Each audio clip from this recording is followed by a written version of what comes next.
ನಮಸ್ಕಾರ, ಅಮೋಘ ವಾರ್ತೆಗಳಿಗೆ ಸ್ವಾಗತ. ನಾನು ಅನುಷಾ ಲಕ್ಕೇಗೌಡ. ಈಗ headlines. CM Siddaramaiah DCM DK Shivakumar ಬೆಂಬಲದಿಂದ ಶ್ರೇಯಸ್ ಪಟೇಲ್ ಲೋಕಸಭೆ ಅಭ್ಯರ್ಥಿಯಾಗಿ ಆಯ್ಕೆ. ಗೃಹ ಮಂಡಳಿ ನಿಗಮದ ಅಧ್ಯಕ್ಷ ಕೆಎಂ ಶಿವಲಿಂಗೇಗೌಡ ಹೇಳಿಕೆ. ಎಂಎಸ್ಪಿ ದರದಲ್ಲಿ ಉಳಿದ ಕೊಬ್ಬರಿ ಖರೀದಿ ಮಾಡಿ ಬೆಳೆಗಾರರಿಗೆ ಕೇಂದ್ರ ನೆರವಾಗಲಿ, ಇಲ್ಲವಾದರೆ ಹೋರಾಟ. ಗೃಹ ಮಂಡಳಿ ನಿಗಮದ ಅಧ್ಯಕ್ಷ ಕೆಎಂ ಶಿವಲಿಂಗೇಗೌಡ ಎಚ್ಚರಿಕೆ. ಲೋಕಸಭಾ ಚುನಾವಣೆಯಲ್ಲಿ ಟಿಕೆಟ್ ಕೊಡುವ ವಿಚಾರದಲ್ಲಿ ಹೈಕಮಾಂಡ್ ಯಾವ ತೀರ್ಮಾನ ಕೈಗೊಂಡರೂ ಬಿಜೆಪಿ ಕಾರ್ಯಕರ್ತರು ಕೆಲಸ ಮಾಡಲಿದ್ದಾರೆ. ವಿಧಾನ ಪರಿಷತ್ ಉಪಸಭಾಪತಿ ಪ್ರಾಣೇಶ್ ಹೇಳಿಕೆ. ಮತ್ತು ಹಿರಿಯ ನಾಗರಿಕರ ವೇದಿಕೆಯ 5 ಬೇಡಿಕೆಯನ್ನು ಸರ್ಕಾರದ ಗಮನ ಸೆಳೆಯುವೆ. ವಿಶ್ವ ಕ್ಯಾನ್ಸರ್ ದಿನಾಚರಣೆಯಲ್ಲಿ ಗೃಹ ಮಂಡಳಿ ನಿಗಮದ ಅಧ್ಯಕ್ಷ ಕೆಎಂ ಶಿವಲಿಂಗೇಗೌಡ ಹೇಳಿಕೆ. ವಾರ್ತೆಗಳ ವಿವರ. ಕಳೆದ ಬಾರಿಯ ಚುನಾವಣೆ ವೇಳೆ ಕಾಂಗ್ರೆಸ್ನಲ್ಲಿ ಭಿನ್ನಾಭಿಪ್ರಾಯ ಇತ್ತು. ಈ ಬಾರಿ ಯಾವುದೇ ಭಿನ್ನಾಭಿಪ್ರಾಯ ಇಲ್ಲ. ಒಕ್ಕೊರಲಿನಿಂದ ಹಾಸನದ ಅಭ್ಯರ್ಥಿಯನ್ನಾಗಿ ಶ್ರೇಯಸ್ ಪಟೇಲ್ ಅವರನ್ನು ಘೋಷಣೆ ಮಾಡಿದ್ದೇವೆ ಎಂದು ಗೃಹ ಮಂಡಳಿ ಅಧ್ಯಕ್ಷ ಕೆಎಂ ಶಿವಲಿಂಗೇಗೌಡ ಹೇಳಿದರು. ಮಾಧ್ಯಮದೊಂದಿಗೆ ಮಾತನಾಡಿದ ಅವರು, CM Siddaramaiah, DCM DK Shivakumar ಬೆಂಬಲದಿಂದ ಶ್ರೇಯಸ್ ಪಟೇಲ್ ಆಯ್ಕೆಯಾಗಿದ್ದಾರೆ. ಈ ಬಾರಿ ಎಲ್ಲರೂ ಒಗ್ಗಟ್ಟಾಗಿ ಕೆಲಸ ಮಾಡುತ್ತೇವೆ. ಸಿದ್ದರಾಮಯ್ಯ, ಶಿವಕುಮಾರ್ ಈಗಾಗಲೇ 2 ಬಾರಿ ಜಿಲ್ಲೆಗೆ ಬಂದಿದ್ದಾರೆ. ಮುಂದೆ ಚುನಾವಣೆ ವೇಳೆ ಮತ್ತೆ ಬರುತ್ತಾರೆ. ಕ್ಷೇತ್ರವಾರು ಪ್ರವಾಸ ಮಾಡಿ ಒಗ್ಗಟ್ಟಿನಿಂದ ಕೆಲಸ ಮಾಡುತ್ತೇವೆ ಎಂದು ವಿಶ್ವಾಸ ವ್ಯಕ್ತಪಡಿಸಿದರು. ನಮ್ಮ ವರಿಷ್ಠರು ಅನೌನ್ಸ್ ಮಾಡಿದ್ದಾರೆ, ಶ್ರೇಯಸ್ ಪಟೇಲ್ ಕ್ಯಾಂಡಿಡೇಟ್ ಅಂತ ಅನೌನ್ಸ್ ಮಾಡಿದ್ದಾರೆ. ನಮ್ಮನ್ನೆಲ್ಲ ಕೇಳಿದ್ರು, ಮತ್ತೆ ರಿಪೋರ್ಟು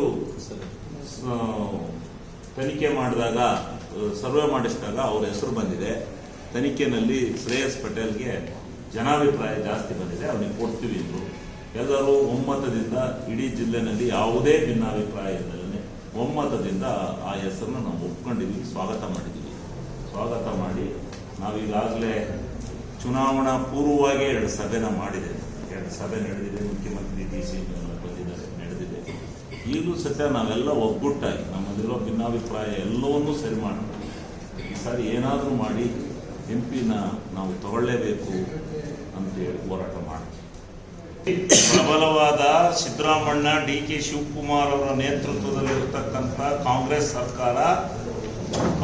ಸರ್ಕಾರ 5 ಗ್ಯಾರಂಟಿಗಳನ್ನು ಕೊಟ್ಟು ಇಡೀ ಕರ್ನಾಟಕ ರಾಜ್ಯದ ಮನಸ್ಸನ್ನು ಗೆದ್ದಿರತಕ್ಕಂಥ ಪಕ್ಷದ ಸಪೋರ್ಟ್ನಿಂದ ನಿಂತಿರೋದು ಶ್ರೇಯಸ್ ಪಟೇಲ್. ಹೋದ ಸರಿ ಭಿನ್ನಾಭಿಪ್ರಾಯ ಆಗಿದ್ದು ನಿಜ. ಆ ಭಿನ್ನಾಭಿಪ್ರಾಯದಲ್ಲಿ ಕಾಂಗ್ರೆಸ್ ಸೋತದ್ದು ನಿಜ, ಅದಾಗಿದ್ದು ನಿಜ. ಅವ್ರಿಗೂ ಮನವರಿಕೆ ಆಗಿದೆ. ಅದು ಯಾವುದೂ ಇಲ್ಲ ಈ ಸರಿಯ. ಅವರು ಇನ್ನೂ 2 ಸಾರಿ ಬರ್ತಾರೆ. ಈ ಜಿಲ್ಲೆಗೆ ಇನ್ನೂ 2 ಸಾರಿ ಬರ್ತಾರೆ. ಪ್ರತಿ ಅಸೆಂಬ್ಲಿ ಕಾನ್ಸ್ಟಿಟ್ಯೂನ್ಸಿ ಬರ್ತಾರೆ. ಈಗ ಅರಸೀಕೆರೆ ಆಗಿದೆ, ಹಾಸನ ಆಗಿದೆ, 100% ಬೇಲೂರು, ಅಕ್ಕಮಗಳೂರು, ಹೊಳೆನರಸೀಪುರ, ಚನ್ನರಾಯಪಟ್ಟಣ, ಇಲ್ಲಿ ಎಲ್ಲ ಕಡೆ ಅವರೆಲ್ಲ ಬರ್ತಾರೆ. ಸಿದ್ದರಾಮಯ್ಯನವರು ಬರ್ತಾರೆ, ಡಿಕೆ ಅವರು ಬರ್ತಾರೆ.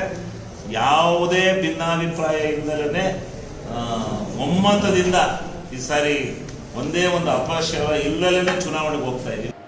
ಎಂಎಸ್ಪಿ ದರದಲ್ಲಿ ಪೂರ್ಣ ಪ್ರಮಾಣದ ಕೊಬ್ಬರಿ ಖರೀದಿ ಮಾಡುವ ಮೂಲಕ ಕೇಂದ್ರ ಸರ್ಕಾರ ಕೊಬ್ಬರಿ ಬೆಳೆಗಾರರಿಗೆ ನೆರವಾಗಬೇಕು, ಇಲ್ಲವಾದರೆ ಮುಂದಿನ ದಿನಗಳಲ್ಲಿ ಹೋರಾಟ ಮಾಡುವುದಾಗಿ ಶಾಸಕ ಹಾಗೂ ಗೃಹ ಮಂಡಳಿ ನಿಗಮದ ಅಧ್ಯಕ್ಷ ಕೆಎಂ ಶಿವಲಿಂಗೇಗೌಡ ಎಚ್ಚರಿಸಿದರು.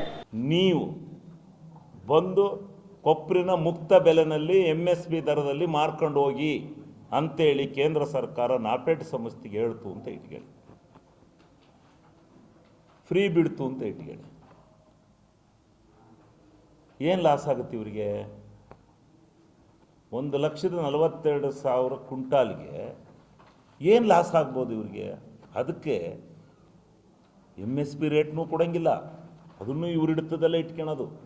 ರಾಜ್ಯ ಸರ್ಕಾರಕ್ಕೆ MSP ಬೆಲೆಗೆ ಸಂಬಂಧ ಇಲ್ಲ, ಕೇಂದ್ರ ಸರ್ಕಾರಕ್ಕೆ ಸಂಬಂಧ.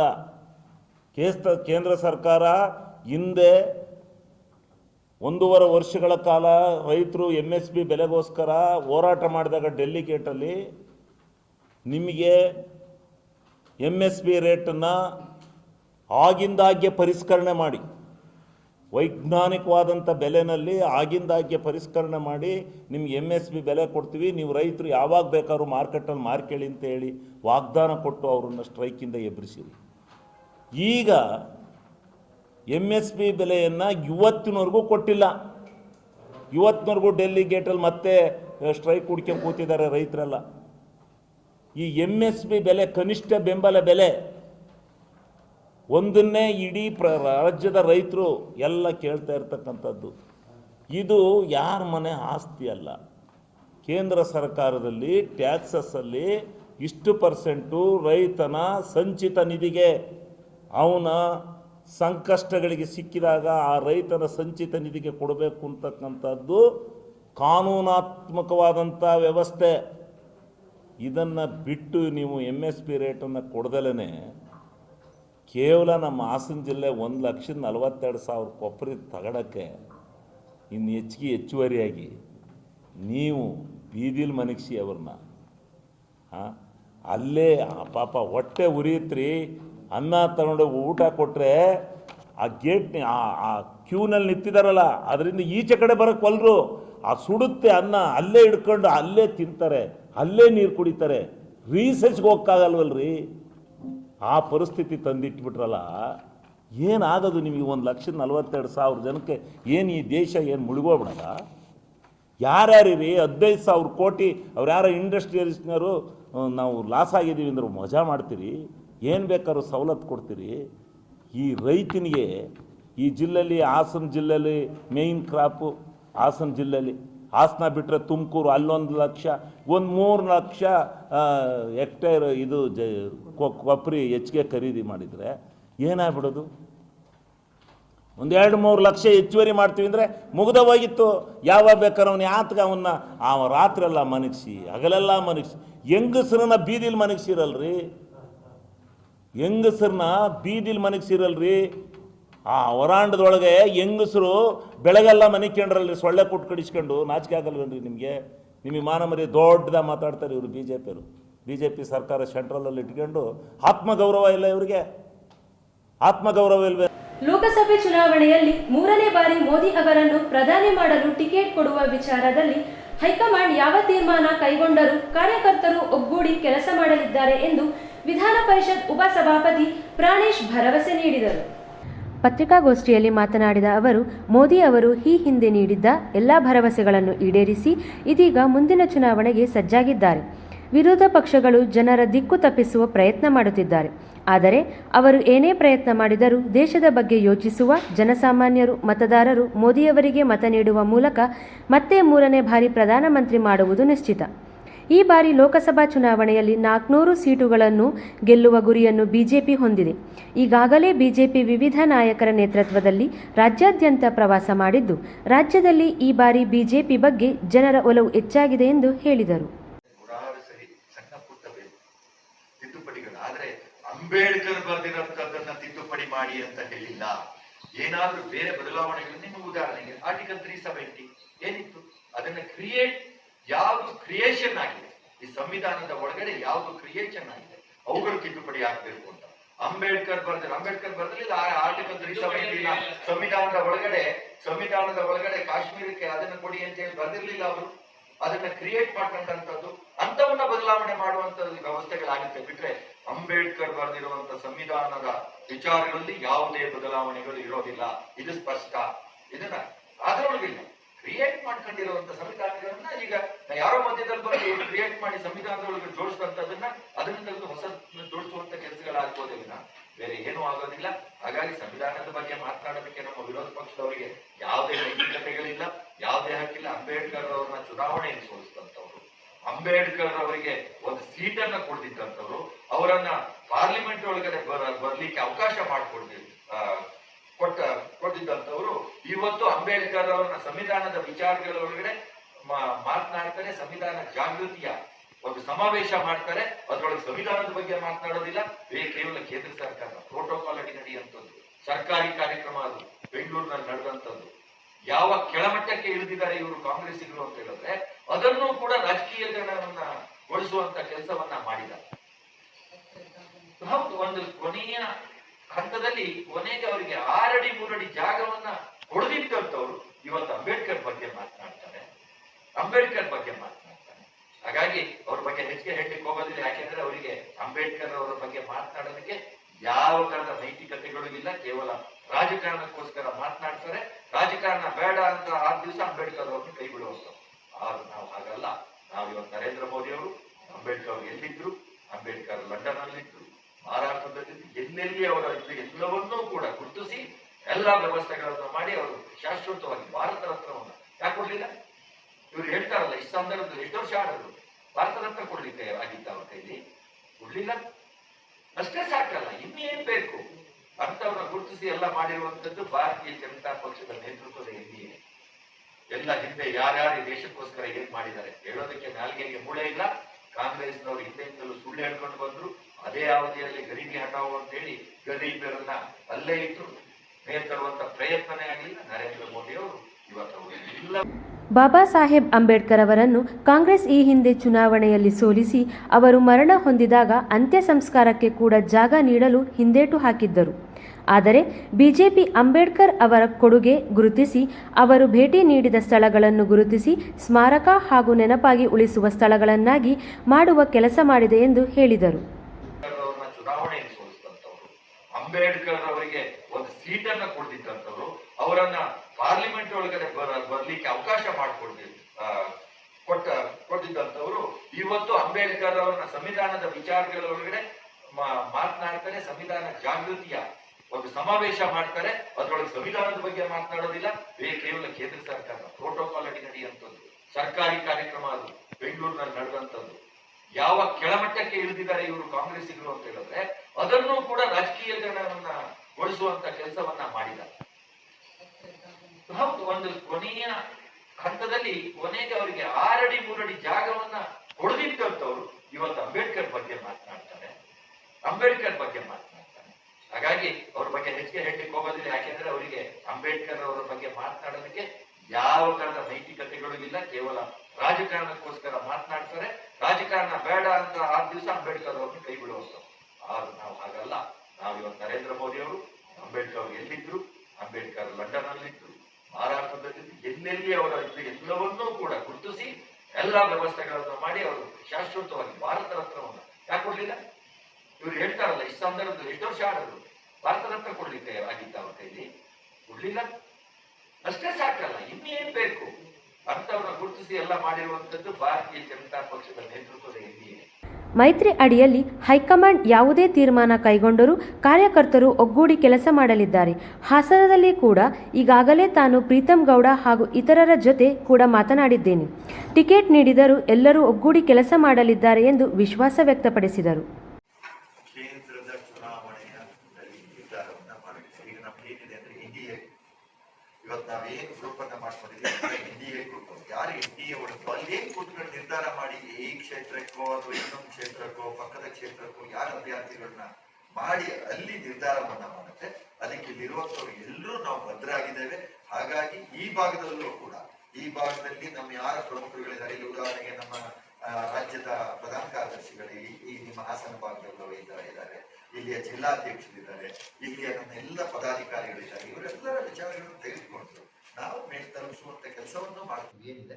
ಆದ್ರೆ ಒಂದಂತೂ ಸತ್ಯ, ಏನು ರಾಜ್ಯ ಮತ್ತು ಕೇಂದ್ರ ನಿರ್ಧಾರ ಮಾಡುತ್ತೆ, ಈ ಎನ್ಡಿಎ ಭಾರತೀಯ ಜನತಾ ಪಕ್ಷದ ಅಂಗವಾಗಿರುವಂತಹ ಗ್ರೂಪ್ಗಳು ಏನಿದೆ, ಎನ್ಡಿಎ ಸೆಟಪ್ ಒಳಗಿದೆ, ಆ ತೀರ್ಮಾನಕ್ಕೆ ಎಲ್ಲರೂ ಕೂಡ. ಪತ್ರಿಕಾಗೋಷ್ಠಿಯಲ್ಲಿ ಎಂಎಲ್ಸಿ ಭಾರತಿ ಶೆಟ್ಟಿ, ಪ್ರತಾಪ್ ಸಿಂಹ ನಾಯಕ್, ಬಿಜೆಪಿ ಪಕ್ಷದ ಜಿಲ್ಲಾಧ್ಯಕ್ಷ ಸಿದ್ದೇಶ್ ನಾಗೇಂದ್ರ, ಜಿಲ್ಲಾ ಪಂಚಾಯತ್ ಮಾಜಿ ಸದಸ್ಯ ಅಮಿತ್ ಶೆಟ್ಟಿ, ಮುಖಂಡ ಪ್ರಸನ್ನ ಕುಮಾರ್ ಉಪಸ್ಥಿತರಿದ್ದರು.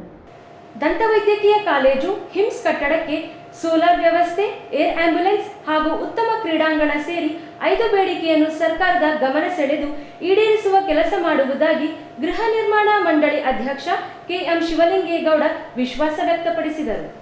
ನಗರದ ಭಾರತ್ ಸ್ಕೌಟ್ ಆ್ಯಂಡ್ ಗೈಡ್ ಸಮುದಾಯ ಭವನದಲ್ಲಿ ಜಿಲ್ಲಾ ಹಿರಿಯ ನಾಗರಿಕರ ವೇದಿಕೆ ಮತ್ತು ಭಾರತೀಯ ವೈದ್ಯರ ಸಂಘ, ಭಾರತ್ ಸ್ಕೌಟ್ ಆ್ಯಂಡ್ ಗೈಡ್ ಜಿಲ್ಲಾ ಸಂಸ್ಥೆ, ಜನಪ್ರಿಯ ಆಸ್ಪತ್ರೆ, ಹಾಸನಾಂಬ ಡೆಂಟಲ್ ಕಾಲೇಜು, ಜಿಲ್ಲಾ ಪ್ರಸೂತಿ ಮತ್ತು ಸ್ತ್ರೀರೋಗ ತಜ್ಞರ ಸಂಘ, ಶ್ರೀ ಸ್ವಾಮಿ ವಿವೇಕಾನಂದ ಯೂತ್ ಮೂವ್ಮೆಂಟ್ ಇವರ ಸಂಯುಕ್ತಾಶ್ರಯದಲ್ಲಿ ಹಮ್ಮಿಕೊಳ್ಳಲಾಗಿದ್ದ ವಿಶ್ವ ಕ್ಯಾನ್ಸರ್ ದಿನಾಚರಣೆ ಸಮಾರಂಭ ಹಾಗೂ ತಜ್ಞ ವೈದ್ಯರಿಂದ ಸಾಮಾನ್ಯ ಉಚಿತ ವೈದ್ಯಕೀಯ ತಪಾಸಣೆಯ ಕಾರ್ಯಕ್ರಮದಲ್ಲಿ ಜ್ಯೋತಿ ಬೆಳಗಿಸುವುದರ ಮೂಲಕ ಉದ್ಘಾಟಿಸಿ ಮಾತನಾಡಿದ ಅವರು, ಕ್ಯಾನ್ಸರ್ ರೋಗ ಎದುರಿಸುವ ಶಕ್ತಿಯನ್ನು ರೋಗಿಗಳು ಹೊಂದಬೇಕು.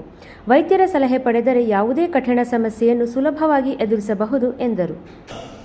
ಸದುಪಯೋಗ ಪಡಿಸಿಕೊಂಡು ಉತ್ತಮವಾಗಿ ಬಾಳಿ ಇರ್ತಕ್ಕಂಥ ಅದನ್ನು ಎದುರಿಸಿ ಆ ಕಾಯಿಲೆಯನ್ನು ಎದುರಿಸಿ ನಿಲ್ಲಬೇಕು ಅಂತಕ್ಕಂಥ ಧೈರ್ಯ ತುಂಬತಕ್ಕಂಥ ಕೆಲಸವನ್ನ ಹಿರಿಯ ನಾಗರಿಕ ವೇದಿಕೆಗಳು ಮತ್ತು ಸಂಸ್ಥೆಗಳು ಇವತ್ತು ನಿಮ್ಮ ಮುಂದೆ ಮಾಡಲಿಕ್ಕೆ ಹೊರಟಿದ್ದಾರೆ.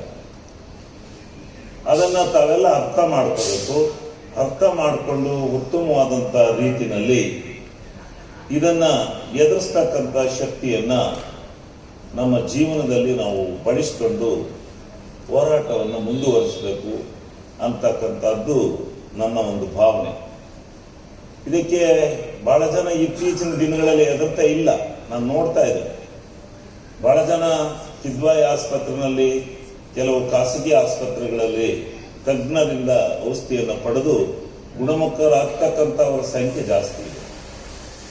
ಇದಕ್ಕೆ ಸರ್ಕಾರ ಇನ್ನೂ ಹೆಚ್ಚಿನ ಒತ್ತನ್ನು ಕೊಟ್ಟು ಇದಕ್ಕೆ ಆತ್ಮಸ್ಥೈರ್ಯವನ್ನ, ಆತ್ಮ ಧೈರ್ಯವನ್ನ ತುಂಬತಕ್ಕಂಥ ಕೆಲಸವನ್ನ ಸಮಾಜದ ಇಂಥ ಸಂಘ ಸಂಸ್ಥೆಗಳು ಮಾಡ್ತಕ್ಕಂಥದ್ದು ಒಳ್ಳೆಯದು ಅಂತಕ್ಕಂಥ ಮಾತನ್ನ ನಾನು ಈ ಸಂದರ್ಭದಲ್ಲಿ ಹೇಳಲಿಕ್ಕೆ ಬಯಸ್ತೇನೆ.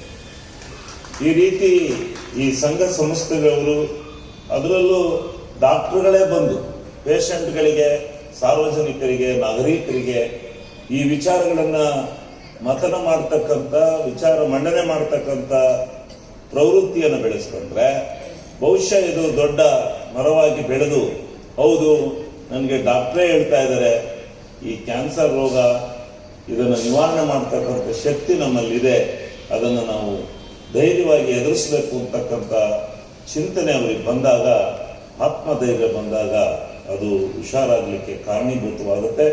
ಅದಕ್ಕೋಸ್ಕರ ಇಂಥ ಸಮಾರಂಭಗಳು, ಇಂಥ ಸರಳವಾದಂಥ ಸಮಾರಂಭಗಳು ಬಹುಬೇಗ ನಡಿಬೇಕಂತಕ್ಕಂಥದ್ದು ಒಳ್ಳೆಯದು ಅಂತಕ್ಕಂಥದ್ದು ನನ್ನ ಭಾವನೆ.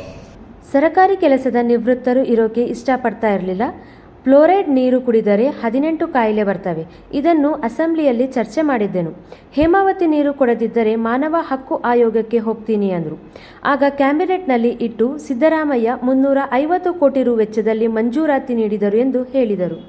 ಯಾರಾದ್ರೂ ಒಬ್ಬ ಅಧಿಕಾರಿಯಲ್ಲಿ ಉಳಿಲಿಕ್ಕೆ ಇಷ್ಟಪಡ್ತಾ ಇರಲಿಲ್ಲ. ಹಾಳು ಬಿದ್ದು ಹೋಗಿತ್ತು.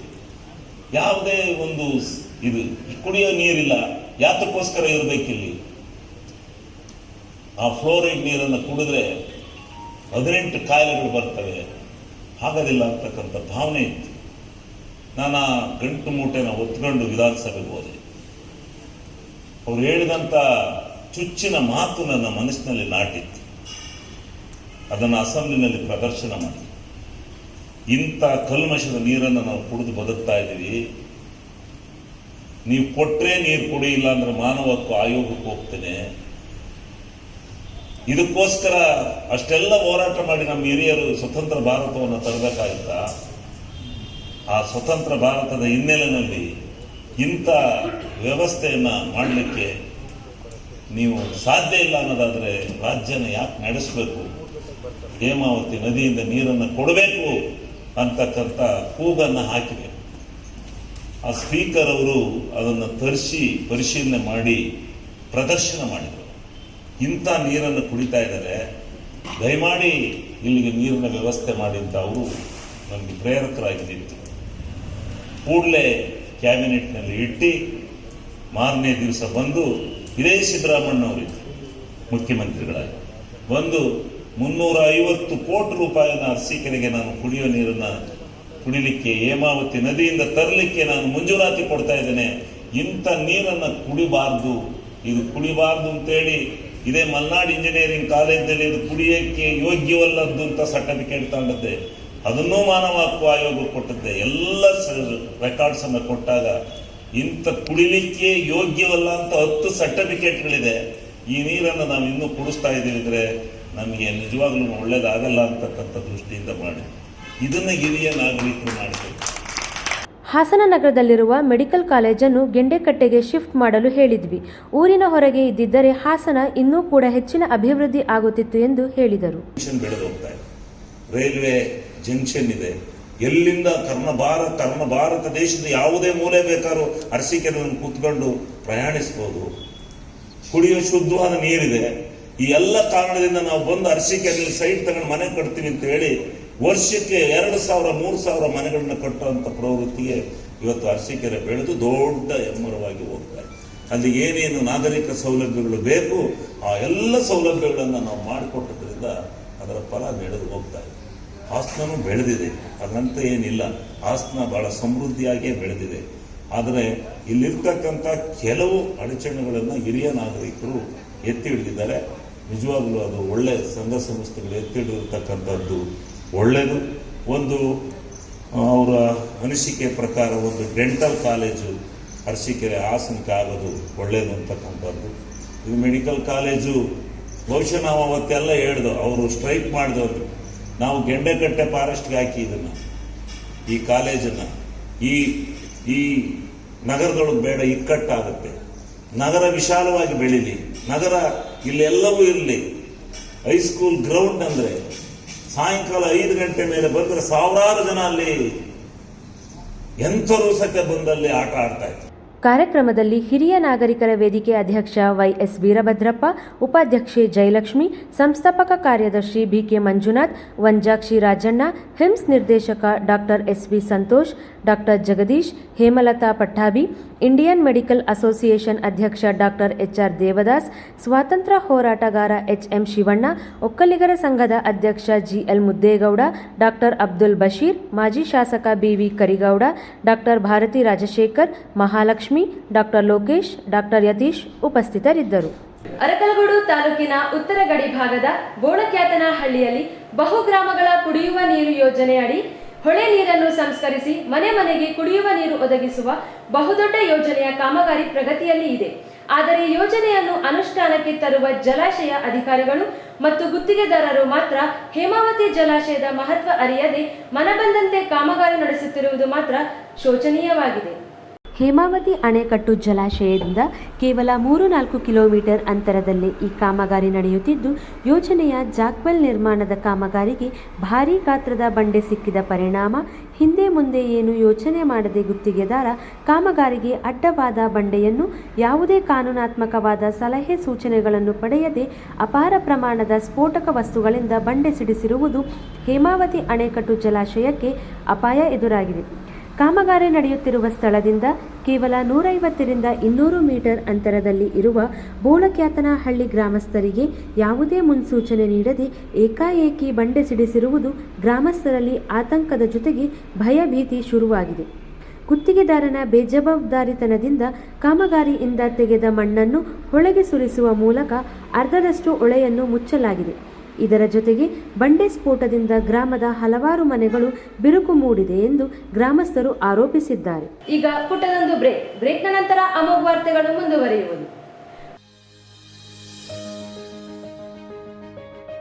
AVK pre university college for girls and boys Hassan ಜಿಲ್ಲೆಯಲ್ಲಿ ಪ್ರತಿಷ್ಠಿತ ವಿದ್ಯಾಸಂಸ್ಥೆಗಳಲ್ಲಿ ಒಂದಾದ ಎವಿಕೆ ಪ್ರೀ ಯೂನಿವರ್ಸಿಟಿ ಕಾಲೇಜ್ ಇದೀಗ ಹಾಸನದ ಪ್ರತಿಷ್ಠಿತ ಕ್ವಾರ್ಕ್ ಅಕಾಡೆಮಿಯವರ ಆಡಳಿತ ವ್ಯವಸ್ಥೆಯಲ್ಲಿ ನೂತನವಾಗಿ ವಿನ್ಯಾಸಗೊಂಡಿದೆ. 2024-25ನೇ ಸಾಲಿನ ಪ್ರಥಮ ಪಿಯುಸಿ ವಿಜ್ಞಾನ ಮತ್ತು ಕಾಮರ್ಸ್ ವಿಭಾಗಕ್ಕೆ ಪ್ರವೇಶಾತಿ ಪ್ರಾರಂಭವಾಗಿದೆ. ನಮ್ಮಲ್ಲಿರುವ ಕೋರ್ಸ್ಗಳು ಸೈನ್ಸ್, ಪಿಸಿಎಂಬಿ ಮತ್ತು ಪಿಸಿಎಂಸಿ, ಕಾಮರ್ಸ್ನಲ್ಲಿ ಸಿಇಬಿಎ, ಎಚ್ಇಬಿಎ, ಎಸ್ಇಬಿಎ. ಇದೇ ಮೊದಲ ಬಾರಿಗೆ ಹಾಸನ ಜಿಲ್ಲೆಯಲ್ಲಿ ನೀಟ್, ಜೆಡಬ್ಲ್ಇ, ಕೆಸಿಇಟಿ ಸ್ಪರ್ಧಾತ್ಮಕ ಪರೀಕ್ಷೆಗಳಿಗೆ ಒಂದೇ ಸೂರಿನಡಿ ತರಬೇತಿ ನೀಡಲಾಗುವುದು. ನಮ್ಮಲ್ಲಿರುವ ಸೌಲಭ್ಯಗಳು ಅತ್ಯಾಧುನಿಕ ತಾಂತ್ರಿಕತೆಯಿಂದ ಕೂಡಿರುವ ವಿಶಾಲವಾದ ತರಗತಿಗಳು. ಹಾಸನದ ಪ್ರತಿಷ್ಠಿತ ವಿದ್ಯಾಸಂಸ್ಥೆಯಲ್ಲಿ ಹಲವಾರು ವರ್ಷಗಳಿಂದ ಸೇವೆ ಸಲ್ಲಿಸುತ್ತಿರುವ ಅನುಭವಿ ಉಪನ್ಯಾಸಕರಿಂದ ತರಬೇತಿಯನ್ನ ನೀಡಲಾಗುವುದು. ಆಧುನಿಕ ವಿನ್ಯಾಸದ ಪ್ರಯೋಗಾಲಯ, ಕಾಲೇಜ್ ವಿದ್ಯಾರ್ಥಿಗಳಿಗೆ ಬಸ್ ವ್ಯವಸ್ಥೆ, ಬಾಲಕ ಬಾಲಕಿಯರಿಗೆ ಪ್ರತ್ಯೇಕ ವಸತಿ ನಿಲಯ ಹಾಗೂ ರುಚಿಯಾದ ಊಟದ ವ್ಯವಸ್ಥೆ. ಪ್ರತಿ ವಿದ್ಯಾರ್ಥಿಗೂ ವೈಯಕ್ತಿಕ ಗಮನ ನೀಡಲಾಗುವುದು. ಎವಿಕೆ ಪ್ರೀ ಯೂನಿವರ್ಸಿಟಿ ಕಾಲೇಜಿನಲ್ಲಿ ಉತ್ತಮ ಕ್ರೀಡಾಂಗಣವಿದೆ. ದಾಖಲಾತಿ ಪ್ರಾರಂಭವಾಗಿದೆ. ಚಂದ್ರಶೇಖರ್ ಎಚ್ಎಸ್ ಪ್ರಾಂಶುಪಾಲರು AVK pre university college Hassan ಮತ್ತು ಕೆಮಿಸ್ಟ್ರಿ ವಿಭಾಗದ ಮುಖ್ಯಸ್ಥರು ಮುರಳಿ ಆರ್ಎಂ, ಮ್ಯಾಥಮೆಟಿಕ್ಸ್ ವಿಭಾಗದ ಮುಖ್ಯಸ್ಥರು ಸುನಿಲ್ ಕುಮಾರ್. ನಿಮ್ಮ ಮಕ್ಕಳ ಉತ್ತಮ ಭವಿಷ್ಯಕ್ಕಾಗಿ ಇಂದೇ ಸಂಪರ್ಕಿಸಿ. ಸ್ಥಳ AVK pre university college, near bus stand, AVK college ರಸ್ತೆ, ಹಾಸನ. Phone number 8867519496 9902425971 ಮತ್ತು 9060555677. We are proud to dedicate our service to Hassan.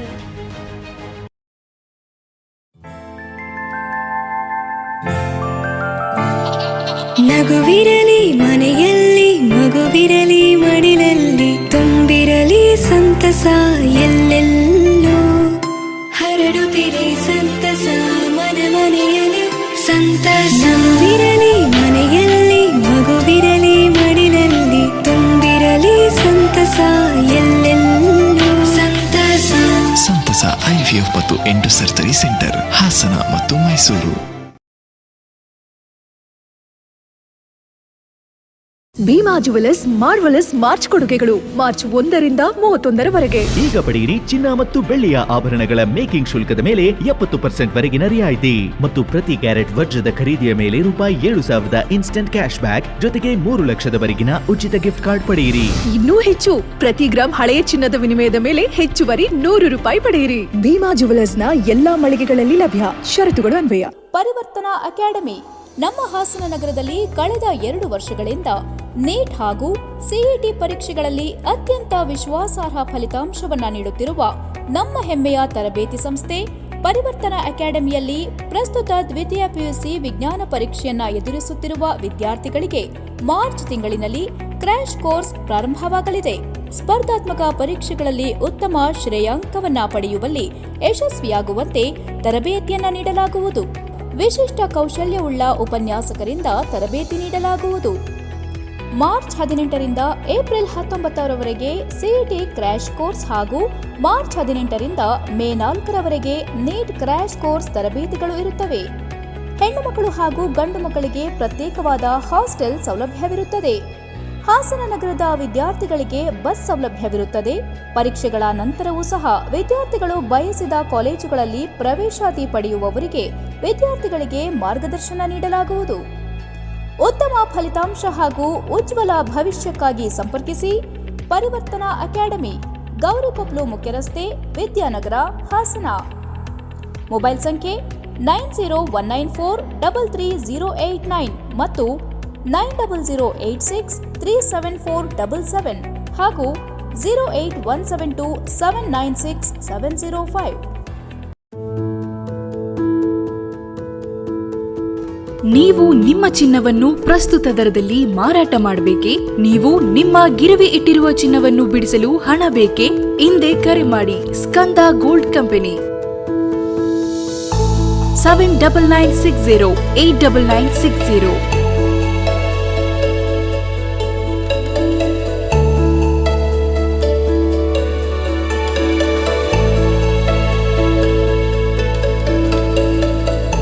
ನೀವು ಗಿರವಿ ಇಟ್ಟಿರುವ ಚಿನ್ನಾಭರಣಗಳನ್ನು ಬಿಡಿಸಿ ಇಂದಿನ ಮಾರುಕಟ್ಟೆ ಬೆಲೆಗೆ ಕೊಂಡುಕೊಳ್ಳುತ್ತಾರೆ ಹಾಗೂ ನಿಮ್ಮಲ್ಲಿರುವ ಹಳೆಯ ಚಿನ್ನವನ್ನು ಪ್ರಸ್ತುತ ಆನ್ಲೈನ್ ದರದಲ್ಲಿ ಕೊಂಡುಕೊಳ್ಳುತ್ತಾರೆ. ಸ್ಕಂದ ಗೋಲ್ಡ್ ಕಂಪನಿ ಕರ್ನಾಟಕದಾದ್ಯಂತ ನಮ್ಮ ಶಾಖೆಗಳು ತೆರೆದಿರುತ್ತದೆ. Skanda gold company city bus stand ಹತ್ತಿರ, AVK ಕಾಲೇಜ್ ರಸ್ತೆ, ಇಂಡಿಯನ್ ಬ್ಯಾಂಕ್ ಪಕ್ಕ, ಹಾಸನ. ಹಿಂದೆ ಕರೆ ಮಾಡಿ 7996089960. ಕನ್ಸ್ gold and diamonds, Subhash square, BM road, Hassan. ಪರಿಶುದ್ಧವಾದ ಚಿನ್ನ, ಬೆಳ್ಳಿ ಹಾಗೂ ವಜ್ರಾಭರಣಗಳ ಎಕ್ಸ್ಕ್ಲೂಸಿವ್ ಶೋರೂಮ್. ನುರಿತ ಕುಶಲಕರ್ಮಿಗಳಿಂದ ನಿಮ್ಮ ಮನಸೂರೆಗೊಳ್ಳುವ ಆಭರಣಗಳ ತಯಾರಿಕೆ. ನಗರದ ಹೃದಯ ಭಾಗದಲ್ಲಿ ವಿಶಾಲವಾದ ಮಳಿಗೆಯನ್ನ ಹೊಂದಿದ್ದು ಗ್ರಾಹಕರಿಗೆ ನಿರಂತರ ಸೇವೆ ನೀಡುತ್ತಿದೆ. ಕನ್ಸ್ ಗೋಲ್ಡ್ ಅಂಡ್ ಡೈಮಂಡ್ಸ್ನ ಅತ್ಯಾಕರ್ಷಕ ಕೊಡುಗೆಗಳೊಂದಿಗೆ ಜೊತೆಗೆ ಮಂತ್ಲಿ ಸ್ಕೀಮ್, ಮಾಸಿಕ ಉಳಿತಾಯ ಯೋಜನೆಯ ಸದಸ್ಯತ್ವದೊಂದಿಗೆ ನೆಚ್ಚಿನ ಚಿನ್ನಾಭರಣಗಳನ್ನು ನಿಮ್ಮದಾಗಿಸಿಕೊಳ್ಳಿ. ಭೇಟಿ ಕೊಡಿ ಕನ್ಸ್ gold and diamonds, Subhash square, BM road, Hassan. Phone numbers 908082999560 ಹಾಗೂ 08172452590.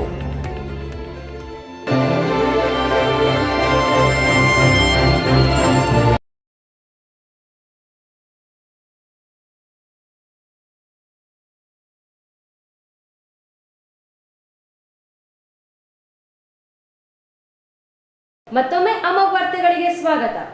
ಶೀಘ್ರದಲ್ಲಿಯೇ ಲೋಕಸಭೆ ಚುನಾವಣೆಯ ರಾಜ್ಯದ ಅಭ್ಯರ್ಥಿಗಳ ಪಟ್ಟಿ ಬಿಡುಗಡೆ ಮಾಡುವುದಾಗಿ ಬಿಎಸ್ಪಿ ರಾಷ್ಟ್ರೀಯ ಪ್ರಧಾನ ಕಾರ್ಯದರ್ಶಿ ಹಾಗೂ ರಾಜ್ಯಸಭಾ ಸದಸ್ಯ ರಾಮ್ಜಿ ಗೋಪಾಲ್ ತಿಳಿಸಿದರು.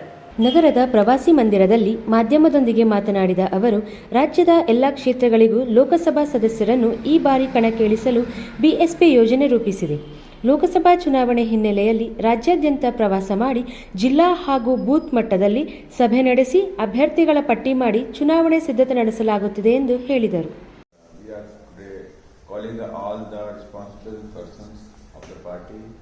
Just like the assembly president, district in charge, district committee members, and regarding the and booth committee members also regarding the Lok Sabha parliament elections. And today we are here to finalize the candidates. Some candidates of this Mysore division. So till evening we are going to finalize at least 25 member of parliament candidates today.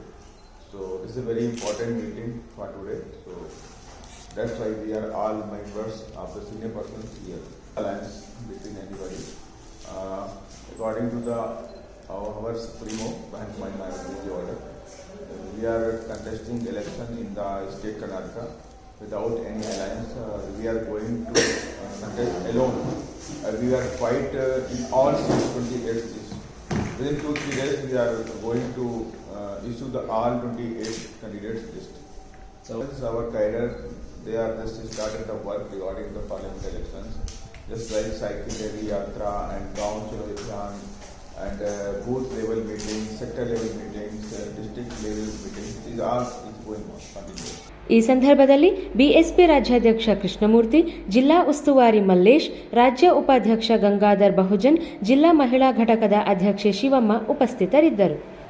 ಧಾರ್ಮಿಕ ಸಾಮಾಜಿಕ ಚಿಂತಕರಾದ ಶ್ರೀ ಶ್ರೀ ಶ್ರೀ ಶಂಭುನಾಥ ಸ್ವಾಮೀಜಿ ಅವರ 45ನೇ ಹುಟ್ಟುಹಬ್ಬವನ್ನು ಮಠದ ಭಕ್ತವೃಂದ ಅನ್ನದಾಸೋಹ ನೆರವೇರಿಸುವ ಮೂಲಕ ಆಚರಿಸಲಾಯಿತು.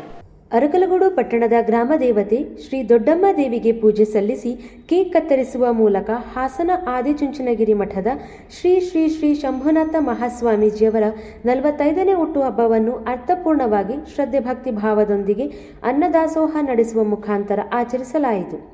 BGS college ಪ್ರಾಂಶುಪಾಲರಾದ ಮಹೇಶ್ ಒಡೆನೂರು ಮಾತನಾಡಿ, ಹಾಸನ ಮತ್ತು ಕೊಡಗು ಜಿಲ್ಲೆಯ ಮಠಾಧ್ಯಕ್ಷರಾಗಿ ಧಾರ್ಮಿಕ ಧರ್ಮ ಸಂಸ್ಕೃತಿ ಮತ್ತು ಸಾಮಾಜಿಕ ಚಿಂತನೆಯೊಂದಿಗೆ ಜಿಲ್ಲೆಯ ಶೈಕ್ಷಣಿಕ ಕ್ಷೇತ್ರದ ಚಿತ್ರಣವನ್ನು ಉತ್ತಮ ಸ್ಥಾನಕ್ಕೆ ತರುವಲ್ಲಿ ಯಶಸ್ವಿಯಾಗಿದ್ದಾರೆ ಎಂದು ನುಡಿದರು.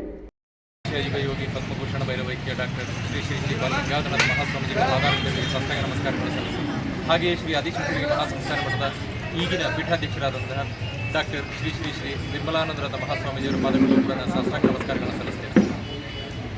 ಶ್ರೀ ಆದಿಚುಂಚನಗಿರಿ ಮಹಾಸಂಸ್ಥಾನ ಮಠ 1000 ವರ್ಷಗಳಿಗೂ ಹೆಚ್ಚು ಇತಿಹಾಸವನ್ನು ಹೊಂದಿರತಕ್ಕಂಥ ಮಠ. ಪ್ರಪಂಚದಾದ್ಯಂತ ತನ್ನದೇ ಆದಂತಹ ಸೇವೆಯನ್ನು ಸಲ್ಲಿಸ್ತಾ ಬಂದಿದೆ. ಅನ್ನ, ಅಕ್ಷರ, ಆರೋಗ್ಯ ಈ ತ್ರಿವಿಧ ದಾಸೋಹವನ್ನು ಗಮನದಲ್ಲಿಟ್ಟುಕೊಂಡು ಪ್ರಪಂಚದಾದ್ಯಂತ ತನ್ನ ಸೇವೆಯನ್ನು ಸಲ್ಲಿಸ್ತಾ ಬಂದಿರತಕ್ಕಂಥ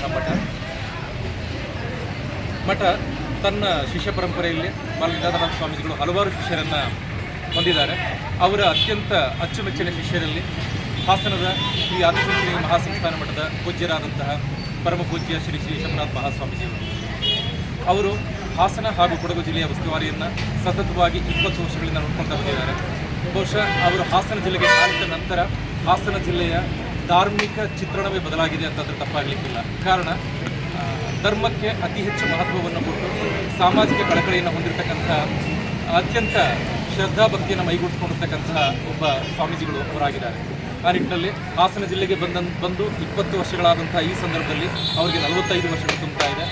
ಅವರ ಸೇವೆಯನ್ನು ನಾವೆಲ್ಲರೂ ಕೂಡ ಮನಗಂಡು ಅವರ ಹುಟ್ಟುಹಬ್ಬವನ್ನು ಅರಕಲಗೂಡಿನಲ್ಲಿ ಆಚರಿಸಬೇಕು ಅಂತ ಹೇಳಿ ಎಲ್ಲ ಸಮುದಾಯಗಳ ಮುಖಂಡರು ಕೂಡ ಸೇರಿಕೊಂಡು ಈ ದಿನ ದೊಡ್ಡಮ್ಮ ದೇವಸ್ಥಾನದ ಆವರಣದಲ್ಲಿ ಪೂಜೆಯನ್ನು ಸಲ್ಲಿಸುವ ಮುಖಾಂತರ, ಕೇಕನ್ನು ಕತ್ತರಿಸುವ ಮುಖಾಂತರ, ಜೊತೆಗೆ ಅನ್ನದಾಸೋಹವನ್ನು ನಡೆಸುವಂಥ ಕಾರ್ಯದ ಮುಖಾಂತರ ಅವರ ಜನ್ಮದಿನವನ್ನು ಆಚರಣೆ ಮಾಡ್ತಾ ಇದ್ವಿ.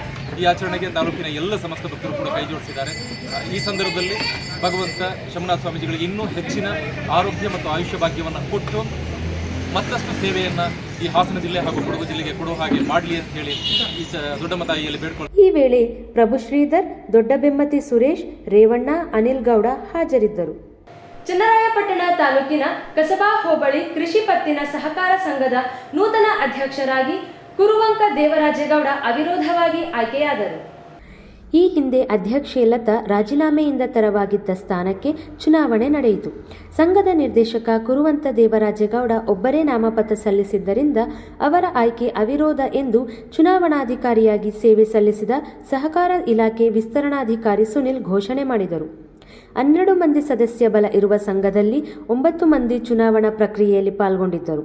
ಮಾರೇನಹಳ್ಳಿ ರಾಕೇಶ್, ಮಧು, ಸುನಂದಮ್ಮ ಗೈರಾಗಿದ್ದರು. ಶಾಸಕ ಸಿಎನ್ ಬಾಲಕೃಷ್ಣ ನೂತನ ಅಧ್ಯಕ್ಷರಿಗೆ ಅಭಿನಂದನೆ ಸಲ್ಲಿಸಿ ಮಾತನಾಡಿ, ಕಸಬಾ ನೂತನ ಅಧ್ಯಕ್ಷರು ಸಂಘದ ಎಲ್ಲ ನಿರ್ದೇಶಕರ ಹಾಗೂ ಷೇರುದಾರರನ್ನು ವಿಶ್ವಾಸಕ್ಕೆ ತೆಗೆದುಕೊಂಡು ಸಂಘವನ್ನು ಮುನ್ನಡೆಸಬೇಕು. ಅಭಿವೃದ್ಧಿ ಕೆಲಸ ಮಾಡಿದ್ದಾರೆ. ಇನ್ನು ಮುಂದೆ ಹಾಗೆ ಮುಂದುವರಿಯಬೇಕು. ಹೋಬಳಿ ಕೃಷಿ ಪತ್ತಿನ ಸಹಕಾರ ಸಂಘದಿಂದ ಸುಮಾರು 8 ಕೋಟಿ ಸಾಲವನ್ನು ರೈತರಿಗೆ ನೀಡಲಾಗಿದೆ. 80 ಲಕ್ಷವನ್ನು ಸ್ವಸಹಾಯ ಸಂಘಗಳಿಗೆ ಸಾಲ ನೀಡಲಾಗಿದೆ. ಸಂಘದಿಂದ ವಾಣಿಜ್ಯ ಮಳಿಗೆ ತೆರೆದಿದ್ದು ಮಾಸಿಕ ಆದಾಯ ಬರುವಂತೆ ಮಾಡಲಾಗಿದೆ ಎಂದು ಹೇಳಿದರು. ಕೃಷಿ ಪತ್ತಿನ ಸಹಕಾರ ಸಂಘಕ್ಕೆ ಈ ದಿವಸ ಸನ್ಮಾನ್ಯ ಕೆ ಎನ್ ಬೋರೇಗೌಡರು ಇವತ್ತು ಸರ್ವಾನುಮತದಿಂದ ಅಧ್ಯಕ್ಷರಾಗಿ ಆಯ್ಕೆಯಾಗಿದ್ದಾರೆ. ಅವರಿಗೆ ವೈಯಕ್ತಿಕವಾಗಿ ಹಾಗೂ ಎಲ್ಲ ನಿರ್ದೇಶಕರ ಪರವಾಗಿ ನಾನು ಈ ಸಂದರ್ಭದಲ್ಲಿ ಹೃದಯಪೂರ್ವಕವಾದಂಥ ಅಭಿನಂದನೆಗಳನ್ನು ಸಲ್ಲಿಸಲಿಕ್ಕೆ ಬಯಸ್ತೇನೆ. ಈ ಹಿಂದೆ ಅಧ್ಯಕ್ಷರಾಗಿ ಕರ್ತವ್ಯ ನಿರ್ವಹಿಸಿ ನಮ್ಮ ಒಂದು ಇದಕ್ಕೆ ಅವಕಾಶ ಮಾಡಿಕೊಟ್ಟು ಇವತ್ತು ಇವರ ಅಧ್ಯಕ್ಷರಾಗಲಿಕ್ಕೆ ಅವಕಾಶ ಮಾಡಿಕೊಟ್ಟಂಥ ಮಾಜಿ ಅಧ್ಯಕ್ಷ ಶ್ರೀಮತಿ ಕೆ ಲತಾ ಸುರೇಶ್ ಅವರಿಗೂ ಕೂಡ ಅಭಿನಂದನೆಗಳನ್ನು ಸಲ್ಲಿಸ್ತೀವಿ. ಸುಮಾರು 76 ಲಕ್ಷ ರೂಪಾಯಿ ವೆಚ್ಚದಲ್ಲಿ ಸ್ವಂತ ಕಟ್ಟಡವನ್ನು ಹೊಂದುವುದರ ಮೂಲಕ ಈ ಒಂದು ಕಟ್ಟಡದಲ್ಲಿ ವಾರ್ಷಿಕ ಸುಮಾರು 4 ಲಕ್ಷ ರೂಪಾಯಿ ಇವತ್ತು ಬಾಡಿಗೆ ರೂಪದಲ್ಲಿ ಸಂಪನ್ಮೂಲ ಕ್ರೋಢೀಕರಿಸ್ತಕ್ಕಂಥದ್ದಕ್ಕೆ ಅವಕಾಶ ಆಗಿದೆ. ಈ ಒಂದು ಸೊಸೈಟಿ ಮೂಲಕ ಜಿಲ್ಲಾ ಬ್ಯಾಂಕ್ನಿಂದ ಸುಮಾರು 10 ಕೋಟಿ ಸಾಲ ಕೊಟ್ಟಿದೆ. 8 ಕೋಟಿ ಇವತ್ತು ಶೂನ್ಯ ಬಡ್ಡಿ ದರದಲ್ಲಿ ಸಾಲವನ್ನು ಒದಗಿಸಿದೆ. ಸ್ತ್ರೀಶಕ್ತಿ ಸ್ವಸಹಾಯ ಸಂಘಗಳಿಗೆ 80 ಲಕ್ಷ ರೂಪಾಯಿ ಕೊಟ್ಟಿದೆ. ಬೇರೆ ಇನ್ನಿತರ ಬೇರೆ ಒಂದು ವಿವಿಧ ಸಾಲ ಯೋಜನೆಗಳಿಗೂ ಕೂಡ ಅವಕಾಶವನ್ನು ಕಲ್ಪಿಸಿದೆ. ಜೊತೆಗೆ ಪಡಿತರ ವಿತರಣೆ ಇವತ್ತು ಗ್ರಾಮಾಂತರ ಜನರಿಗೆ ಅನುಕೂಲವಾಗುವಂಥ ನಿಟ್ಟಿನಲ್ಲಿ 4 ಸಮುದ್ರ ಜನರಿಗೆ ಬರಬೇಕಾಗಿತ್ತು, ಅಲ್ಲೇ ಪಡಿತರ ವಿತರಣೆ ಮಾಡಲಿಕ್ಕೆ. ಡಿ ಕಾಳಿಣಿಯವರು ಇಲ್ಲಿಗೆ ಬರಬೇಕಾದ್ರೆ ಅಲ್ಲೇ ಪಡಿತರ ವಿತರಣೆಗೆ ಕ್ರಮ ತಗೊಂಡಿದೆ. ಮಳ್ಳೆನಹಳ್ಳಿಯವ್ರಿಗೂ ಕೂಡ ಕ್ರಮ ತೆಗೆದುಕೊಂಡಿದೆ. ಯಾಚೇನಹಳ್ಳಿದು ಸ್ಥಳೀಯ ಜಾಗದ ಒಂದು ಸ್ವಲ್ಪ ಸಮಸ್ಯೆ ಇರೋದ್ರಿಂದ ಅದನ್ನು ಪರಿಶೀಲಿಸಿ ಮುಂದಕ್ಕೆ ಅದರ ಬಗ್ಗೆಯೂ ಕೂಡ ಗಮನವನ್ನು ಹರಿಸುವಂಥ ಕೆಲಸನ ಮಾಡ್ತೀವಿ ಅಂತ ಕೂಡ ಈ ಸಂದರ್ಭದಲ್ಲಿ ಹೇಳಿ, ಈ ಹಿಂದೆ ಇದ್ದಂಥ ಎಲ್ಲ ಅಧ್ಯಕ್ಷರು, ಏಕೆಂದರೆ ಮಂಜಪ್ಪನವರು ಕೂಡ ಅಧ್ಯಕ್ಷರಾಗಿದ್ದರು, ಸ್ವಾಮಣ್ಣ ಆಗಿದ್ದರು, ಅದರಿಂದ ಮೋಟ್ಪೇಟ್ ನಾಗರಾಜಣ್ಣವರಾಗಿದ್ದರು, ಸುರೇಶ್ ಅಣ್ಣವರು ನಮ್ಮ ಶ್ರೀಮತಿ ಲತಾ ಅವರಾಗಿದ್ದರು, ಪುಟ್ಟರಾಜು ಅವರಾಗಿದ್ದರು. ಆಯಾ ಕಾಲಘಟ್ಟಗಳಲ್ಲಿ ಎಲ್ಲರೂ ಕೂಡ ಜವಾಬ್ದಾರಿಯುತವಾಗಿ ಸಂಘದ ಒಂದು ಏಳಿಗೆಗೆ ದುಡಿಮೆ ಮಾಡಿದ್ದಾರೆ. ಅವರೆಲ್ಲರಿಗೂ ಕೂಡ ಅಭಿನಂದಿಸ್ತೇವೆ. ಇವತ್ತು ಈ ಒಂದು ಸಂಘ ಲಾಭದಾಯಕವಾಗಿ ನಡೀತಕ್ಕಂಥದ್ದಕ್ಕೂ ಕೂಡ ವಿಶೇಷವಾಗಿ ಅವಕಾಶ ಆಗಿದೆ ಅಂತಕ್ಕಂಥ ಮಾತನ್ನು ಕೂಡ ಈ ಸಂದರ್ಭದಲ್ಲಿ ಹೇಳಿ, ಇವತ್ತು ಬೋರೇಗೌಡರು ಏನು ಅಧ್ಯಕ್ಷ ಆಗಿದ್ದಾರೆ ಅವರು ಕೂಡ ಈ ಸಂಘವನ್ನು ಉತ್ತಮ ರೀತಿ ನಡೆಸಿ ಸಂಘದ ಏಳಿಗೆಗೆ ಶ್ರಮಿಸಲಿ ಅಂತ ನಾನು ಶುಭ ಹಾರೈಕೆಗಳನ್ನು ತಿಳಿಸಿ ಈ ಒಂದು ಕೃಷಿ ಪತ್ತಿನ ಸಹಕಾರ ಸಂಘದ ಉಪಾಧ್ಯಕ್ಷ ಬಾಳೆಮಂಡಿ ಸುರೇಶ್, ಎಪಿಎಂಸಿ ಮಾಜಿ ಅಧ್ಯಕ್ಷ ಕುರುವಂಕ ಶಿವಸ್ವಾಮಿ, ಕುರುವಂಕ ಹಾಲು ಉತ್ಪಾದಕರ ಸಹಕಾರ ಸಂಘದ ಅಧ್ಯಕ್ಷ ಕೆಜೆ ಕುಮಾರ್, ಟಿಎಪಿಸಿ ಎಂಎಸ್ ನಿರ್ದೇಶಕ ರಮೇಶ್, ಪುರಸಭಾ ಸದಸ್ಯ ರಾಮು, ರಾಜೇಶ್ ಶಿವೇಗೌಡ, ದೇವರಾಜೇಗೌಡ, ಬೊಮ್ಮೇಗೌಡ, ಆನಂದ್, ಶಿವಣ್ಣ, ರಾಮಣ್ಣ, ನಂಜುಂಡ, ಸುನಿಲ್ ಹಾಜರಿದ್ದರು. ರಾಜ್ಯ ಸರ್ಕಾರದ ಪ್ರಸ್ತುತ ವರ್ಷದ ಬಜೆಟ್ನಲ್ಲಿ ತಾಲೂಕಿಗೆ 1 ರೂಪಾಯಿ ಅನುದಾನ ತರುವಲ್ಲಿ ಅಸಮರ್ಥ ಶಾಸಕರು ಜನಸಾಮಾನ್ಯರ ಉಪಯುಕ್ತ ಯೋಜನೆಯನ್ನು ಪ್ರೋಟೋಕಾಲ್ ಹೆಸರಿನಲ್ಲಿ ತಡೆಗಟ್ಟಲು ಮುಂದಾಗುತ್ತಾರೆ ಎಂದು ಕಾಂಗ್ರೆಸ್ ಮುಖಂಡ ಶ್ರೀಧರ್ ಗೌಡ ಹೇಳಿದರು. ತಾಲೂಕಿನ ಬೇಲಿಕರ್ಪುರದ ಹಳ್ಳಿಯಲ್ಲಿ ಕಳೆದ 3 ದಶಕಗಳಿಂದ 10ಕ್ಕೂ ಹೆಚ್ಚು ಮನೆಗಳಿಗೆ ವಿದ್ಯುತ್ ಸಂಪರ್ಕವಿಲ್ಲದೆ ಇರುವ ದುಸ್ಥಿತಿಯನ್ನು ಕಂಡು ಗ್ರಾಮಕ್ಕೆ ಭೇಟಿ ನೀಡಿ ಸಮಸ್ಯೆಯನ್ನು ಪರಿಹರಿಸಿ ವಿದ್ಯುತ್ ಸಂಪರ್ಕ ಕಲ್ಪಿಸಿದ ಹಿನ್ನೆಲೆಯಲ್ಲಿ ಗ್ರಾಮಸ್ಥರು ಅಭಿನಂದನೆ ಸ್ವೀಕರಿಸಿ ಮಾತನಾಡಿದ ಅವರು, ತಾಲೂಕಿನಲ್ಲಿ 4 ದಶಕಗಳಿಂದ ಪ್ರತಿನಿಧಿಸುತ್ತಿರುವ ಜನಪ್ರತಿನಿಧಿಗಳು ದೀನದಲಿತ ಬಡ ಜನತೆಗೆ ಮೂಲಭೂತ ಸೌಕರ್ಯಗಳನ್ನು ಕಲ್ಪಿಸುವುದರಲ್ಲಿ ವಿಫಲರಾಗಿದ್ದಾರೆ. ಇಂತಹ ಜನಪ್ರತಿನಿಧಿಗಳು ಬಡ ಜನತೆ ಅನುಕೂಲಕ್ಕೆ ದುಮ್ಮಿಕೊಪ್ಪಲು ಗ್ರಾಮಕ್ಕೆ ಸಾರಿಗೆ ಬಸ್ ಸಂಚಾರ ವ್ಯವಸ್ಥೆ ಕಲ್ಪಿಸಿ ಕೊಟ್ಟ ಕಾರಣಕ್ಕೆ ಪ್ರೋಟೋಕಾಲ್ ನೆಪ ಹೂಡಿ ಬಸ್ ಸಂಚಾರವನ್ನೇ ನಿಲ್ಲಿಸಿದರು. ಬೇಲಿಕರ್ಪುರ ಹಳ್ಳಿ ಗ್ರಾಮದ 10 ಮನೆಗಳಿಗೆ 20 ವರ್ಷಗಳಿಂದ ವಿದ್ಯುತ್ ಸಂಪರ್ಕವೇ ಇಲ್ಲದೆ ಕತ್ತಲಲ್ಲೇ ಬದುಕುತ್ತಿರುವ ಜನರಿಗೆ ರಾಜ್ಯ ಸರ್ಕಾರ ಮತ್ತು ಚೆಸ್ಕಾಂ ಇಲಾಖೆಯೊಂದಿಗೆ ಚರ್ಚಿಸಿ ಸರ್ಕಾರ ಒದಗಿಸುವ ಮೂಲಭೂತ ಸೌಕರ್ಯವನ್ನು ಒದಗಿಸಿಕೊಡಲಾಗಿದೆ. ಈ ಕೆಲಸವನ್ನು ಪ್ರೋಟೋಕಾಲ್ ಹೆಸರಿನಲ್ಲಿ ನಿಲ್ಲಿಸುವುದು ಬೇಡ ಎಂದು ಈ ವೇದಿಕೆ ಮೂಲಕ ವಿನಂತಿಸಿಕೊಳ್ಳುತ್ತೇನೆ ಎಂದು ಹೇಳಿದರು. 76ನೇ ವರ್ಷಾಚರಣೆಯನ್ನು ಕೂಡ ಆಚರಣೆ ಮಾಡಿಬಿಟ್ಟಿದ್ದೀವಿ.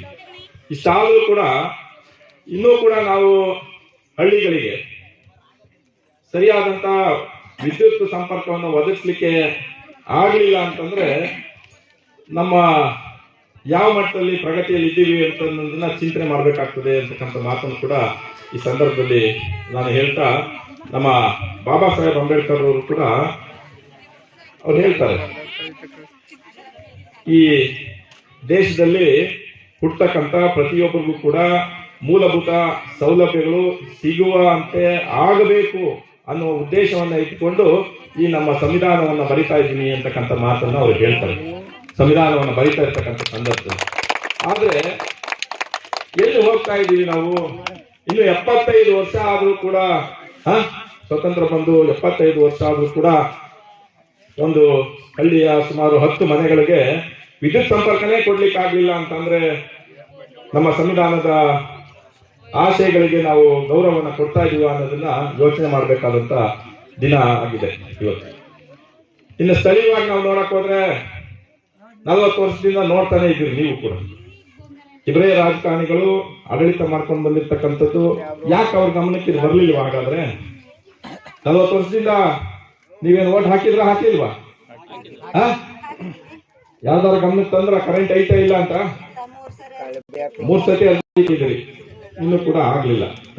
ಅಂದ್ರೆ ಯಾವ ಆಲೋಚನೆಯನ್ನ ಇಟ್ಕೊಂಡು ರಾಜಕಾರಣವನ್ನ ಮಾಡ್ಕೊಂಡು ಹೋಗ್ತಾ ಇದ್ದಾರೆ ಅನ್ನೋದನ್ನು ಕೂಡ ನಾವು ಈ ಸಂದರ್ಭದಲ್ಲಿ ವಿಮರ್ಶೆ ಮಾಡಬೇಕಾಗ್ತದೆ ಅನ್ನುವಂತ ಒಂದು ಮಾತನ್ನ ಹೇಳ್ತಾ, ಅದ್ರ ಜೊತೆಗೆ ನಮ್ಮ ವೀರಪ್ಪಣ್ಣವ್ರು ಮಾತನಾಡ್ತಾ ಹೇಳಿದ್ರು, ದುಮ್ಮಿ ಕೊಪ್ಪಳಿಗೆ ಅಲ್ಲೂ ಕೂಡ ಬಸ್ ಬಂದಿರಲಿಲ್ಲ, ಊರಿಗೊಂದು ಬಸ್ ಬಿಡಿಸಿದ್ದು.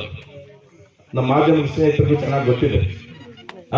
ಅಲ್ಲಿ ನಮ್ಮ ರಾಮಲಿಂಗಾರೆಡ್ಡಿ ಸಾಹೇಬ್ರನ್ನ ಭೇಟಿ ಮಾಡಿ ಒಂದು ಬಸ್ಸನ್ನು ಕೂಡ ಬಿಡಿಸ್ತಕ್ಕಂಥ ಪ್ರಯತ್ನವನ್ನ ಮಾಡಿದ್ವಿ. ಆದ್ರೆ ನನಗೆ ಗೊತ್ತಿಲ್ಲ ಅದು ಯಾವುದು ಜನರಿಗೆ ಒಳ್ಳೇದ್ ಮಾಡೋ ವಿಚಾರದಲ್ಲೂ ಪ್ರೋಟೋಕಾಲ್ ಇದೆ ಅನ್ನೋದು ನನಗೆ ಗೊತ್ತಿಲ್ಲ. ಯಾರಾದ್ರೇನು ಜನರಿಗೆ ಒಳ್ಳೇದಾಗ್ಬೇಕು ಅಂತಕ್ಕಂಥದ್ದು ನನ್ನ ಭಾವನೆ. ಆ ಪ್ರೋಟೋಕಾಲ್ ಏನೋ ಇಲ್ಲ ಅಂತ ಹೇಳಿ ಆ ಬಸ್ಸಿಗೆ ತೊಂದರೆ ಕೊಟ್ಟರು ಅಂತ ಹೇಳಿ ನಾನು ಕೇಳ್ಪಟ್ಟೆ.